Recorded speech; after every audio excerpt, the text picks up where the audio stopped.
Hey guys, what is up? Welcome back to a brand new video here today and some more F1 2020 career mode. Today we are here for my favourite race of the season, for the Japanese Grand Prix at Suzuka. If you guys missed the last episode at Singapore, guys, I will leave a link up in the top right hand corner of your screen. It was a historic episode, guys. If you haven't checked it out, I do recommend you go watch that episode. But with that said, we are going to jump into business here this week. And if you guys are excited for today's episode, then drop me a like and subscribe for more daily F1 2020 content, and let's get this underway. So first of all, looking at the weather forecast, you can see on screen no rain expected this weekend, and to be fair, that's kind of my preference because I love Suzuka and I really enjoy it in the dry conditions. We then look at the R&D graph, and to be fair, we take a bit of a step towards Mercedes-Benz and pull away slightly from Ferrari. We do bring a couple of big upgrades this weekend. I believe it's 2 upgrades on the car, and we've also got a few more in the works, 2 more chassis upgrades. They're both minor, but still another double upgrade, and hopefully that will arrive soon into the car. And we're trying to close that gap to Mercedes as much as possible before the start of season number 2. With that said, we move into practice, the first session of the weekend, and the first glimpse really of seeing what the car is like around this brilliant track, this figure of 8 circuit, of course. And I love it, you know, the Red Bull car, of course, as well.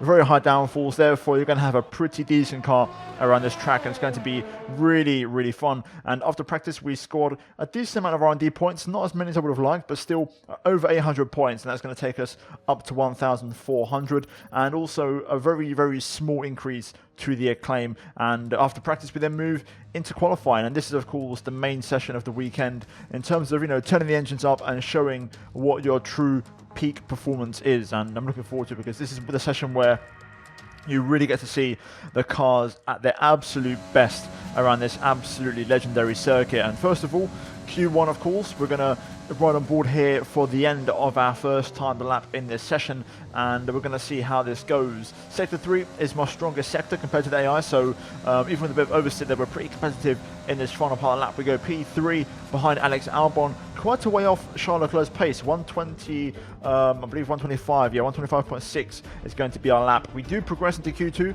with that lap time. Alex Albon 2/10 quicker than us, to be fair, and with that we move into Q2, and in this session, of course, we need to start picking up the pace now a little bit, and this was the first lap in the session, and you know, you want to try and make sure you set a good banker, a good reference for the second lap if you need it. And to be fair, for a first lap it wasn't too bad. We go P5, 4/10 there off Sebastian Vettel, behind our teammate Alex Albon. Eventually others would improve around us, and I went out and I was actually the last car to set a lap time.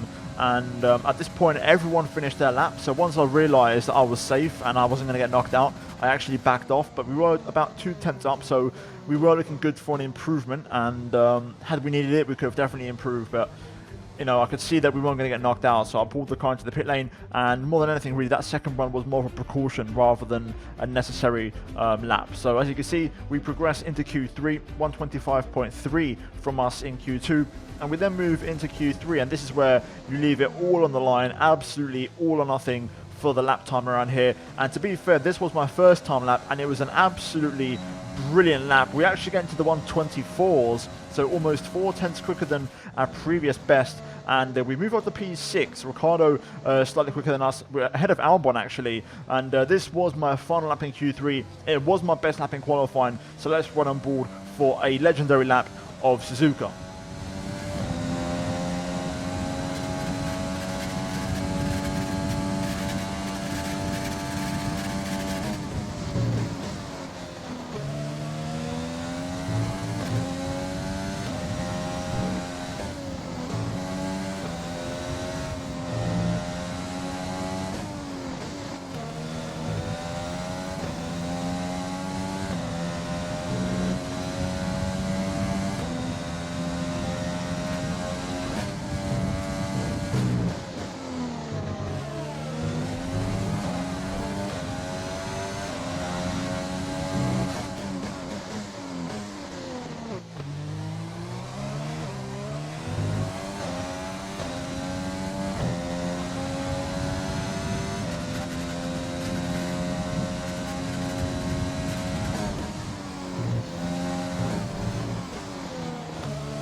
And here we go, out of the final corner, keeping the car tight to the right-hand side for the shortest run to the line. We set a purple sector 3, and it's going to be P6 for us after qualifying. So all in all, a decent session. The AI, of course, pretty strong around here anyway, so I will take that. Alex Albon, 3rd place as well. Great qualifying from him. Bottas, absolutely dominant, 4/10 quicker than anybody else in qualifying here today.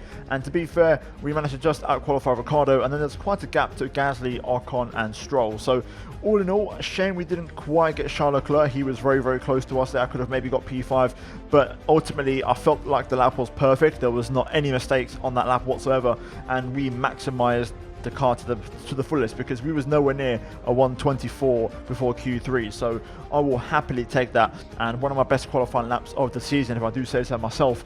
With that said, before we jump to the race, let's look at the rivalry breakdown. You can see Bottas, of course, does outscore us after qualifying, but the rivalry is neck and neck as we're equal on 21 points apiece. And then finally, before the race starts, we are going to look at the acclaim, and again, a very small gain for us after qualifying. But guys, that is it on Saturday. We're now going to move into the race for the Japanese Grand Prix.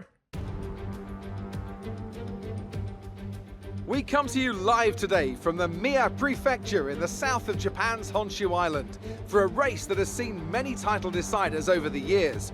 Some simple, some controversial, but all contributing to a legacy that makes the Japanese Grand Prix an indispensable stop in any Formula One season. A lap of this historic racetrack covers 3.6 miles, and it's the only time during the season that we race on a figure-of-8 racetrack. The drivers can expect some intense G-forces through the 18 corners on offer here as they experience some of the highest average apex speeds on the Formula One calendar. And keep an eye out for overtakes going into the final chicane. And I'm delighted, as always, to introduce Anthony Davidson, who'll be taking you through all the action alongside me today. Well, it's certainly going to be tough for Alexander Albon today, looking rather out of sorts so far this weekend.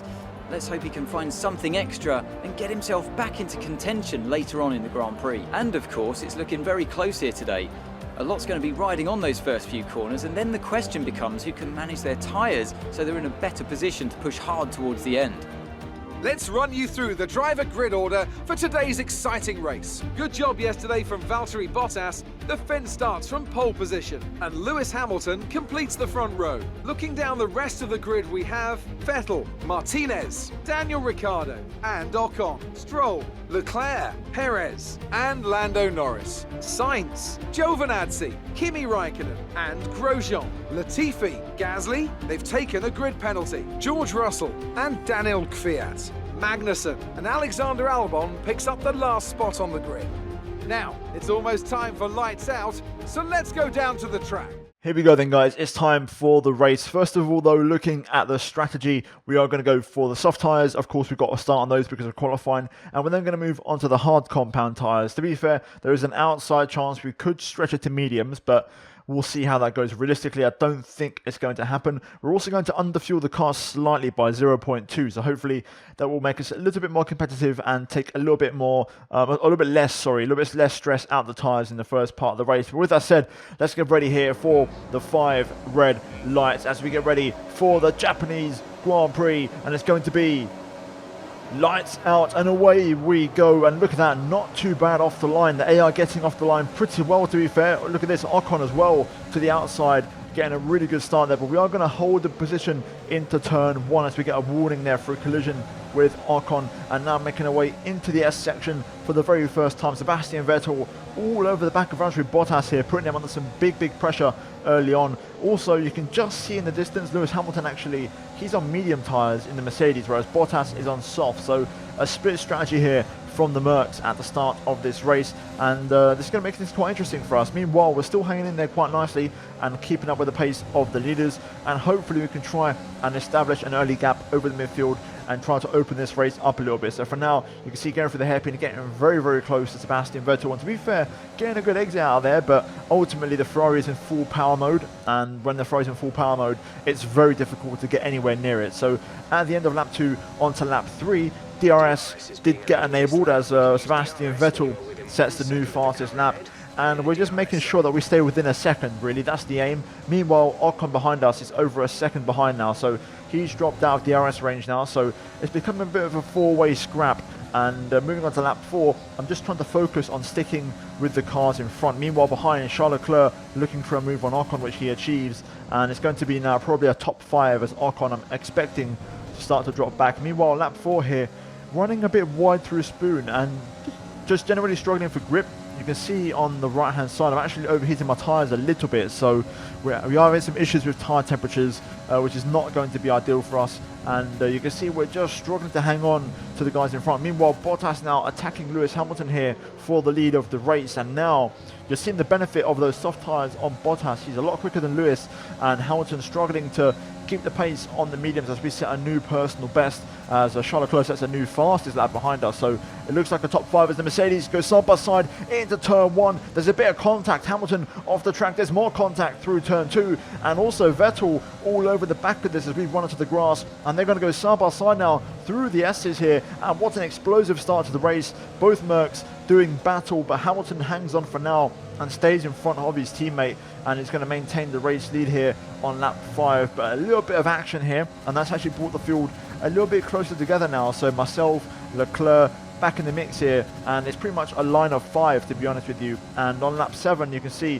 things have kind of stabilized a little bit, and everyone was kind of around about half a second apart in this little train. Ocon, or in this case Ricciardo now actually 4.7 behind, so he's dropping back. So it's literally this top 5 train, and we're all kind of equally spread apart. And as we move now on to the end of lap 9, I quickly realized that making the medium tyres was not going to happen, so we had to accept and stick to the original strategy. So we are going to box for the hard compound tyres here, and we're actually going to really push this pit entry and get really close to Sebastian Vettel, making sure we do not speed as we pull into our pit box, and the Red Bull boys get quick to work. And to be fair, it's a good stop actually, and we are going to get ahead of Sebastian Vettel there with a bit of ghosting on our side. We do leapfrog Sebastian Vettel and get ahead of the Ferrari, and we rejoin behind Valtteri Bottas. So good pit stop there from the pit crew, and we're now going to get back on the way. But unfortunately, it took me a couple of seconds to release the pit limiter, and that just gives Bottas a bit of a gap, unfortunately, and a bit of valuable time lost for us, because Bottas was actually really slow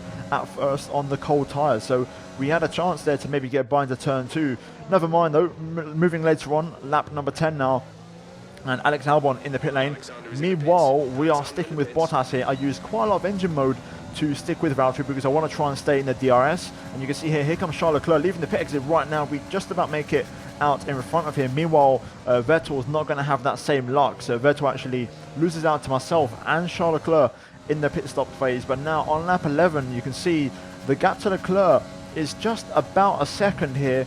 Meanwhile, I'm looking to put a move on Bottas, because if we get past Valtteri, this could be the race lead, because of course Hamilton yet to pit, and this is an undercut on Lewis, so he's going to probably rejoin behind us here. So here we go. This is a crucial move for the race lead here, and we're going to try and get past as we set a new fastest lap. We're going to breeze past the black arrow of Valtteri Bottas and move up into P3, and there we go, swooping past, quite easy to be fair, and getting ahead well before turn 1. And now we've taken what should be the net race lead. We set another fastest lap on the very next lap. Bottas 1.2 behind, and here comes Lewis Hamilton actually. So it's going to be close. We go around the outside into turn 2, and we manage to make the move, and that is 100% the race lead. But also crucially, Hamilton rejoined on the hard compound tyres, which is interesting. I thought Lewis would have stretched it to the soft tyres, but he couldn't make it work as we lose Lance Stroll from the race. So at this point in time, we're now leading the Japanese Grand Prix, and the entire pit stop phase has worked out perfectly for us. We've timed everything to perfection. The pit stop was perfect, and we are now leading this race, and the gap to Hamilton is actually going up every single lap here, 1.4, and now you see Bottas in the top left. He's actually really close, and is actually going to pass Hamilton now. So both Mercedes battling away here, you can see in the top left, and this is going to give us a chance to break away and open up even more of a gap here as we move on to lap 18. You can see now the gap is almost 2 seconds to Valtteri Bottas, and I've got to be honest, our pace on these tyres was a lot more competitive than on the soft tyres, and we was actually doing a good job. Hamilton and Bottas still battling away here and exchanging positions, and this is going to give us even more of a gap now as the gap creeps up towards 2.2, 2.3, now 2.4 seconds now. So we are really opening up a big gap here, sorry, and with about 10 laps to go, make that 5 laps to go now as we skip onto lap 22. A new fastest lap goes in, and the gap is now over 3 seconds, and we are really doing a good job here, using and benefiting from the battles behind us to pull away. And eventually you can see on lap 24, the AI behind kind of stabilized a little bit. Things kind of settled down a bit. Hamilton pulled away from Bottas as Leclerc set a new fastest lap. And now at the end of that lap, you can see Hamilton 2.4 behind us. We lose Carlos Sainz from the race again. So Carlos Sainz again, that McLaren extremely unreliable as Bottas and Vettel pump in brand new fastest laps, but I had to respond, of course, because I won that extra point. So at the end of lap 25, you can see here a purple sector 2. We're looking good, and we are going to take back the fastest lap of the Grand Prix, and also at the same time keep that gap to Lewis Hamilton behind us. And with 2 laps to go, things are looking really, really good here. And Ricciardo now takes away the fastest lap on the last lap of the race now, 27.5. So we need to find 2.5 tenths on this last lap, and I was saving up all of my ERS for this final attempt at the fastest lap. You can see behind us, Hamilton 1.7 behind. He's actually clawed quite a gap back, to be fair, but it's not going to be enough. And we are going to make it 3 race wins on the bounce as we win the Japanese Grand Prix. Get in there. You worked hard for that one. Congratulations.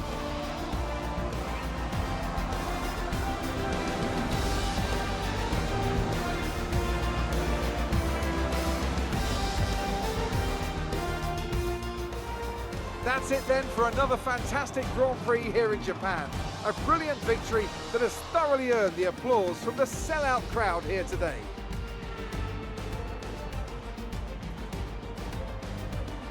Anthony, tell me, what was it that helped them achieve this success? I think that smart tyre management on track and very smooth driving definitely assisted in their victory today. That combination meant they got the absolute maximum out of their tyres at all times. Here come today's winners. The team at Red Bull have done a phenomenal job recently. It's clear to see that they've put in the work, and they should be proud of the victory they secured here.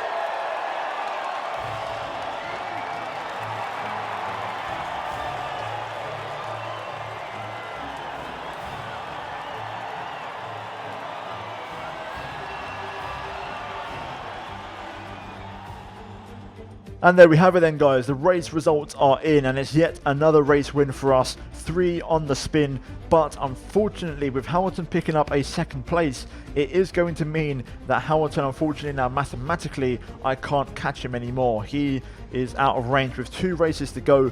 The gap is too much, and also Hamilton did pick up the fastest lap in the end, so fair play. Bottas gets 3rd place, Leclerc P4, Sebastian Vettel P5, Ricciardo 6th ahead of Alex Albon, who started, P20. A good recovery actually from my teammate Alex, of course, with a big amount of grid penalties. So a good recovery drive from my teammate. Perez, Ocon, Giovinazzi ran out the points with Raikkonen, Latifi, Gasly and Norris all missing out as we then move into the driver standings. And you can see their confirmation. Mathematically, both myself and Charles Leclerc can no longer win the World Drivers' Championship. So it's a straight fight between Lewis and Valtteri for the championship this season. And finally, we look at the constructor standings, and we are in 3rd place, and the gap to Ferrari about 60 points with 2 races to go.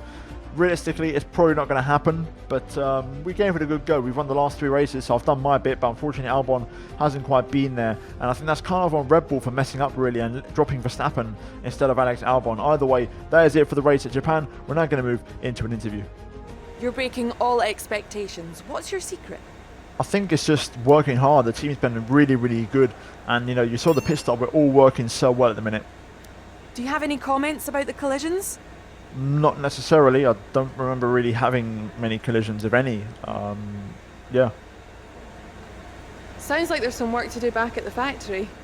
Well, I'm not sure about that, Claire. Either way, we move into the breakdown of the rivalry. You can see we outscore Bottas. So with 1 race to go, it says 2 races to go, but it's actually 1. The next one, we got a lead at 2 points over Valtteri, and also a big boost to the driver acclaim now as we make our way towards level number 11. with that said, we now move back into the laptop and back to kind of business in a way. You can see we've got an invitational event soon on the 16th. Quite a big break, actually. There's a season break coming up before the Brazilian Grand Prix. That's just the nature of the way the game works on this 16-race calendar season that we've done. And the good news is the first of our minor upgrades for the chassis has arrived. But now we're going to move into a classic event around Sochi. It's going to be a pursuit, I believe, driving in the Renault R26. And it's going to be one of them ones where you have to catch up the slower cars and overtake them. And to be fair, I don't remember the last time this happened to me, but we actually didn't succeed in this classic event. So it took me a lap and a bit to get past the first car, and eventually we got past, I think it was Veloce behind, then we got Mikowski in front of us, who we're going to make a move on right now. And then we had to begin the chase after Sari and Atilla up front. And we tried our best. You know, I was driving flat out in Rich Mix, but all the way onto the last lap of the race, I was only able to just about catch Sari, and we unfortunately was nowhere near the race leader, who was 6 seconds up the road. So yeah, a bit of a shame really, but it is what it is. You can't always win them. You know, I don't often foul the classic challenges, but yeah, P2 for us, and unfortunately we was not able to complete that one, so we're not going to get the extra 1,000 points on the acclaim, which would have been pretty nice because we would have got even closer to level 11. But there you go, confirmation of the failure, and yeah, disappointing, but it is what it is. As we now move back into the laptop, the season break is coming up, so what we are going to do is actually throw on a couple of upgrades, because you know, we've now got some extra resource points, and we're going to purchase this major aerodynamic upgrade for the car. It should arrive before the Brazilian Grand Prix if no failures occur, so hopefully that does happen. And with that said, we now skip all the way to the 26th. A few more R&D points get added onto our total, and we go through the season break. We then return from that, and as you can see, we've got a few more tasks to happen, and the first one's going to be a personnel upgrade, and then we've got some more R&D points coming in on the 2nd, and then we've got a durability upgrade on the 6th. So quite a few things on the way here, and you can see with these extra R&D points now, with 1,300 points to our name, we are going to purchase another minor chassis upgrade for the car, and that's going to help us out moving into the final few races of the year. And then eventually we skip all the way on up until the Brazilian Grand Prix, receiving our final upgrades and also our final R&D points. And there you go, we're ready now for the penultimate race of the season for the Brazilian Grand Prix. But guys, that's it for today's episode. If you enjoyed it, then drop me a like, subscribe if you are new for daily F1 content on the channel, and also check out the 2 videos on your screen if you have missed them. But that's it from me here today, guys, for the Japanese Grand Prix. A very good race and a much deserved and well deserved race win, and I'll see you all next time for the Brazilian Grand Prix.